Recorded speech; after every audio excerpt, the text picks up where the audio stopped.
Nikki Haley, war enthusiast slash bona fide dumbass, gave an interview on Fox where she was discussing Joe Biden's remarks pertaining to Ukraine joining NATO.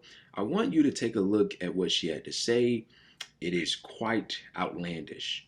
What do you make of President Biden declaring now is not the time to make Ukraine a NATO member, not essentially in the middle of a war? I mean, I think he just made Putin's day. Look at what is happening. They are missing the exact strategy that could end this war. Look, if you just look at NATO, and I know because I dealt with them at the United Nations, they can get weak in the knees and you have to stiffen their spine. I had to do it many times at the UN. The key is there is no reason Ukraine should not be part of NATO. Okay, there's quite a bit to unpack here. I can talk about this for quite some time, but I'll try to be as concise and as short as possible so that we can all go on about our day. Now, Nikki Haley, I don't want to rag on her too much because, I mean, what good does that really do us? But I don't know, man. She's one of those political figures that, I mean, she is like the representation of Raytheon, of Boeing, of all the special interests.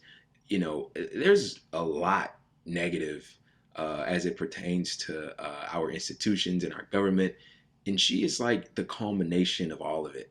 You know, I mean, you can't get much worse than a Nikki Haley, right? But anyway, so she was talking about in that video, Joe Biden saying that I guess now isn't the right time for Ukraine to be joining NATO. Now, I don't know the specific remarks that they're referring to in that clip that you just watched, but he has made these sorts of assertions before. But that's the thing, before I really get into Nikki Haley here, and that won't take much time, this war, obviously I've talked about the meaning of it or behind it and the aims of the individuals involved in it. And, you know, we've gotten into that in videos in the past. But one of the main things here about this war that the U.S. has decided to undertake, this proxy war between Russia and Ukraine, that obviously NATO is aiding in, giving weapons and what have you to Ukraine and basically sending them to die. They're fighting down to the last Ukrainian. It's backed on the principle of Ukraine being able to join NATO. If you remember the verbiage that we've received from Washington leaders, specifically Joe Biden in the past, it's over the notion that they have the ability to join NATO. Not necessarily that they will. No, to my knowledge, at the very least, correct me if I'm wrong, but I haven't heard from Joe Biden or Blinken, even for that matter, that Ukraine will definitively join NATO. It's over the principle that they have the right or the ability to join NATO, which when you say that out loud, you kind of understand how idiotic and stupid it sounds. You know, it's over the principle, right? And that's something that I wanted to bring up because it's important. But pivoting back to Miss Haley here, she says, I think he just made Putin's day. Basically in response to him saying that now's not the right time. Well, what Putin wants is for Ukraine not to join NATO. That's one of his red lines. Ukraine cannot join NATO. If he says that now's not the right time, I don't really see how exactly that's making Putin's day in any sense. But here's the line of thinking. Very fanatical, very exaggerated, right?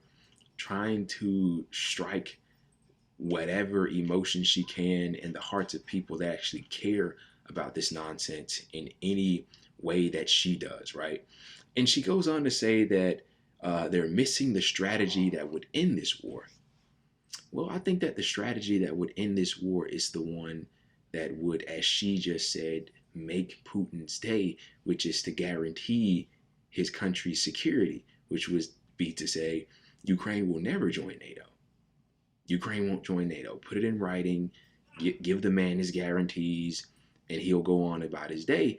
And I mean, this entire thing could have been avoided, albeit NATO stopped expanding and honored the promises that leaders made in the past. He says that NATO has a tendency to grow weak in the knees and she has to come in and stiffen their spine, or however it was she phrased it. That's quite a statement considering what NATO is responsible for as it pertains to the decimation of other countries and territories and what have you, and the carnage that it's left in its wake.